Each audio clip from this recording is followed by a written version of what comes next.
Good morning. Good morning. Today we're going to be talking about AI and the market shift, how to stay relevant in a changing world. The first thing we're going to be discussing is the problem of AI and how it's really changing the world around us, both when we're talking about social media, employment, finding a job, these kinds of things. We're seeing a lot of industry being transformed right now. We're seeing a lot of action in this space. And if AI can generate resumes, social media posts, conversations, what happens to real human influence? How can we navigate this new world, and how can we set ourselves up to be successful in it? When we're talking about this, we know that AI is reshaping hiring, networking, content creation, and the way we remain visible in the marketplace. And we know that it's accelerating competition. If you don't control your online presence, AI has an ability to scrape your profile and understand who you are without you having any influence on it at all. So the idea of this episode is the only way to stay ahead is to embrace authenticity, strategic visibility, and active engagement in this AI climate. So to really wrap our heads around this subject, we do need to understand how AI has changed things. The ability for someone to plug in their thoughts and ideas into ChatGPT, or now DeepSeek, is not lost on me, not lost on a lot of folks. It has changed everything about how we interact with the online world.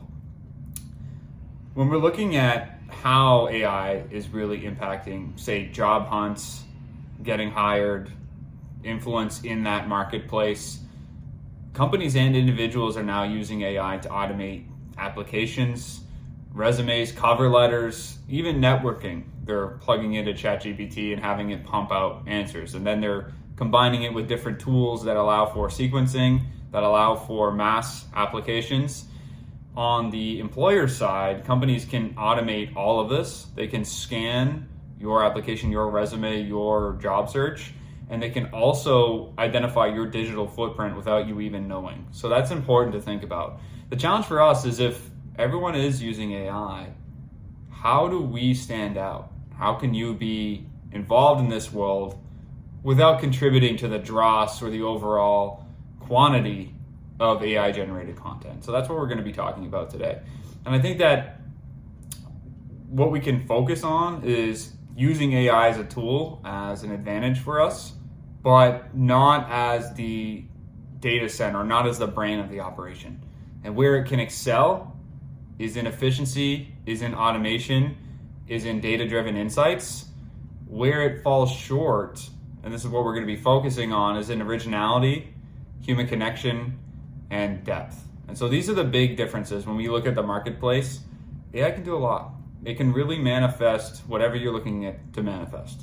The problem that I have is that everyone's doing this. And so when everyone's doing something, it becomes the common denominator. It is no longer a differentiator. If everybody's using the same tool, then nobody is using the same tool. So that's the idea. And this brings us to one of the concepts I've been playing around with for a long time, the idea of a digital twin. And so this is really where you can take control of your online presence. It's the idea of your online presence, kind of like a clone of yourself, but it's always online, always accessible 24/7. Before meeting you, people already have an impression based on your digital footprint. They can go online, they can see pictures, they can see videos if you have those. They can definitely get a sense of what your interests are. If they can scrape other profiles, like a Reddit profile, they can definitely understand what niche subjects you're talking about, interested in, and what can be influenced on you. And of course, if we take your Facebook and Instagram data, if you have those accounts, then we can start to build an online profile about you. Corporations are already doing this at scale to develop your bio as a consumer, what you're most likely to buy, how much money you're likely to have, where you're likely to be, for companies to use that data to target you to sell more. This is not what I'm talking about. I am talking about more so the employers, clients, and peers that you have access to in your network, on LinkedIn, on other social media channels, and past content that they can use to assess you. A great example of this would be if you are doing a job search and your employer would be looking for your online presence. Let's say there's two job applicants. One has a blank LinkedIn and the other has posts, engagement, and thought leadership. Who wins? That's a clear one. And when you're applying for a job, having anything in terms of subject matter that shows that you can perform in that role is obviously going to be a leg up. But the The job market is now more brutal than ever, and both applicants are most likely to have some sort of online engagement to show that they are fit for the role. Another problem that we're having is that AI has accelerated this entire space of getting a job in the first place. And so employers can now receive hundreds, if not thousands, of applications per posting. These tools can also allow job seekers to apply to hundreds of jobs per day. So on one hand, you have hundreds of applications on the applicant side, but then employers are also having to sift through thousands of these applications at the end of the day. It's not really easy to make a decision, and this overload of information does leave hiring managers struggling to fully vet applicants. You're more than likely to not have something seen, and AI is more likely to see your resume than a person in this case, right? So your digital twin, your online presence, acts as a pre-vetting mechanism. It can either set you apart or leave you invisible. And so the key takeaway for this is you can either control your narrative or let AI and the internet define it for you. And that's kind of where I'm at right now. I'm thinking about this myself. You do need to post something. You do need to let people know about your unique skills. A one-sided, two-sided sheet of paper that demonstrates where you've been working for the last 10 years probably isn't going to cut it in this modern landscape. So when we look at this, we can bring an old adage that comes from the university space or the author space. It's nothing new. But when we look at social media, it makes perfect sense. And the idea of that is post or perish. It used to be publish or perish. University professors were almost completely dependent on what they were currently working on that year, that semester, that quarter. And publishing became a prerequisite to be in those institutions. If you did not, you slowly found yourself without opportunities, without classes to teach, and you would slowly be pushed out by the institution. I've heard this many times throughout the professors that I've known. I've also known a few people who left that world and who were very honest about the fact that they could not keep up with that pace of publishing. And maybe that's not where you want to be. If you're a professor, you should be writing things. But the idea now has seeped into our world where regular people need to be posting or not perishing, but it does weigh into this new economy, this new way of relating to the world. You do need to be putting content out there, and we're going to see more and more of this as days go on. So companies and individuals who fail to be visible online, they will struggle to get noticed and to compete. And this is happening whether you're a CEO, whether you're a regular employee, whether you're the business owner, or just a regular person on the street. More and more data is being collected about more and more products, and people are going to be looking for that. Instead of going for an online review, you might actually want to see a video of someone using the product in the future and giving their thoughts about it. That means a lot more than any corporate-facing statement. And so that's what I'm talking about. When we're talking about staying relevant, sharing insights or updates, no need to be an influencer, just being active. If you are in some sort of niche in the world, guarantee someone else wants to hear from you, wants to learn from you, wants to know what it's like to be in your shoes. Engaging in real conversations is another way to do this. Do you have an opinion about something? Do you have a unique style of looking at a problem? Do you think, or has anyone in your life shared with you that, hey, that's a great idea, you should be sharing that with other people? Showcase your work, thoughts, and projects publicly. That's the only way to get beyond that resume style of job applications, I guess. And when we look at the old school of doing things, you walk into a place, you hand over your resume, you shake a hand, and Monday you get that job offer, you walk in and they pay you cash.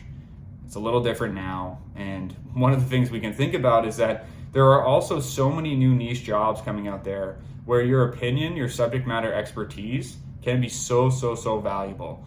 With the way remote work has also been shifting, it's highly likely that employers across the world are going to be needing more and more niche skills. And if you're not out there showcasing those online, then there would be no way for that person to access you. The beauty of that online world is that someone can be online 24/7 representing you. So if you are able to capture your skills, to showcase them, to wrap them up neatly in a way that people can digest, communicate with, interact with, or even just click on, then you're way more likely to be found by someone who could use that, someone who could learn from it, or someone who thinks just like you do. And so there are opportunities to work, to collab in this digital world where there weren't before.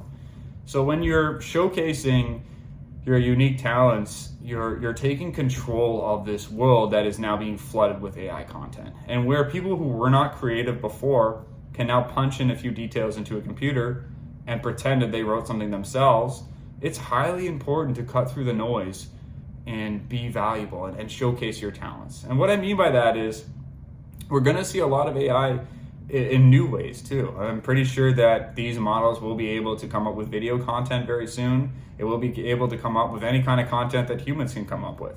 The difference would be that human content is original in a way that AI can't yet touch. And so that's the real point I'm trying to make, is that if you're being authentic, that would be the one and only way to combat against the sheer volume of AI production. If an AI bot can coalesce, create, synthesize data, and then come up with a podcast faster than you, more frequently, and then put out 200 of them before you can even make one, then what is the real value that you're bringing to the world? In this post or perish paradigm, I guess you could call it, that one safeguard would be that no one can be you. And so AIs can collect data, they can use their language models, and at present they can come up with a pretty compelling case, but they can't be you. And so our faults, our uniqueness, our unparalleled reality, where things aren't all perfect and there isn't a set of bots coming up with our ideas as our brain goes through its day, that we do have an opportunity to connect with someone in a way that a bot could not. And that's where I think AI has its role in our world. It's going to help us. It's going to be a tool. It's going to be right there to help us do things. Where I see less success on that front is AI generated content. It will always be a tool for us. If you want to stand out, you have to do things your own. And if you do things your own way, if you publish, then that is, again, one safeguard that you can be sure is not going to be taken over by AI. And so everyone, I believe, has a unique skill, a unique insider experience. Now is the best time to showcase it. 20, 30 years ago, there were very limited channels to even let people know your thoughts, your opinions, your talents. Now, if you literally have a cell phone and an opinion, you can make sure people hear about it. If you have any talent at all, you really just need a small setup. And now people are accessing that content. They are working with it. This is a new paradigm. And so on one hand, you have this democratization of social media. You have the ability for anyone and everyone to post. And as long as there is some merit to it or lack thereof, people might take a chance on it. And so that's the new thing. The flip side is AI allows anyone and everyone to pump out content too. Anything that you might need a team of people to do is now possible to coalesce in one unique engine, where you have an editor, you have a publisher, you have someone that can help you write stuff, you have someone that can help you record it. With a phone and ChatGPT, you're able to bypass a lot of those tools. So the only real way to stay ahead of this is to be real, to be authentic, to be discoverable, and to post. If you don't post, you're just one less person in a sea of AI content. And when there's only AI content, there's a massive need for human connection. And that's half the reason YouTube is a thing. People are looking for that connection. People are looking to hear, listen to, talk with humans and not bots. And so as long as that's true, there will be a market for this. And as long as that's true, people will need to make content. And that's half the reason I'm doing what I'm doing. So the shift from being a consumer to content to being a creator. Now, when we look at where this is headed and the solution to a lot of this content, we're going to see a highly segmented social media usage. And that's going to be much like how cable TV used to be, where you are scrolling and browsing through a set of channels that are highly curated, highly specific, and almost catered to you entirely. When we look at this, we can then think about all those little niches, all those little things that you as a content consumer would be a part of, and extrapolate that out. Are you a subject matter expert in one topic or another? Consider that there are going to be more and more niches coming out of each and every one of these subjects that are going to need to be covered by humans. And when we think about general usage, we're going to get away from these big, broad topics, and we're going to get more and more focused on subjects that we want to talk about. So this is what I'm thinking when it comes to where AI is going, where the future of tech and social media is going, but definitely being more and more focused and more volume of it as well. Where you have maybe 10 or 20 people doing something today, you might have 100 or 200 people doing it in the future if people are clicking on that content. That will lead a bunch of AI people who want to lean on that channel to use it. That will also lead to a bunch of people who are creators to hit that up as well. So you're going to see a bit of both. Where I'm optimistic is that it will be a meritocracy. So I do believe that the best voices will rise if they show up. I do believe that the best content will rise to the top. And I also believe that it is harder to create good content if you're pure AI than it is if you're a human. So some of the best ways that you today could take advantage of this is to share your expertise, posting small, consistent highlights or insights that you're interested in, joining niche communities and contributing that way. And then obviously using AI to cover the weak spots. If you're creating something, it's great to use AI to ask it, what's missing? How can we enhance this? What is a different route that we can take this? And asking AI that question as a friend, as a mentor, as a guide, as opposed to the center of the creative piece. If we lock in together this way, then it will allow us to be better versions of ourselves. And even myself can benefit from writing something out and then running it by ChatGPT just to see what the thought process might be for someone that's not me. These are great tools to have. In my opinion, it's not the only tool. Humans are the main tool. AI is just going to be that backup, that shareable, creatable friend that's going to be in your corner to help you with whatever you need. But again, it's not going to be the thing that's creating things. So the key takeaway here would be that the future belongs to those who are authentic, visible, and engaged, people who are real and perceptible. Again, when we look at AI's ability to mask posts, content, anything, writing, blogs, all that kind of stuff, emails, it's going to be more and more important that you're findable, that your picture is online, that your videos are online, so that you seem like a real person. I can't tell you how many emails I get every single day where more and more I'm questioning, is this even a human that's reaching out to me? I have no idea. And so being able to cut through the noise by being findable, by being real, by being authentic is probably the only way that we can cut through the nonsense in this way.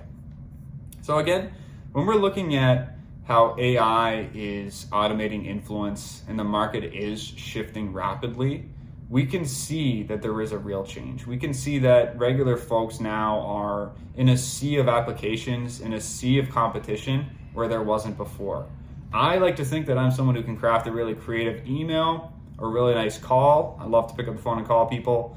One of the things I'm seeing now is that even the best email I can write can also be written by ChatGPT. So how do you stand out? Well, you have to find another way to do it. And that's what I would say. If everybody is using AI to pump out email content, then you should probably be on video or phone content, because that's one thing that AI cannot dominate. So looking in different directions here, looking at things that AI can't do is another way to conceptualize it and stay ahead of the game, I guess. And again, authenticity is key here, being visible and engageable online as well.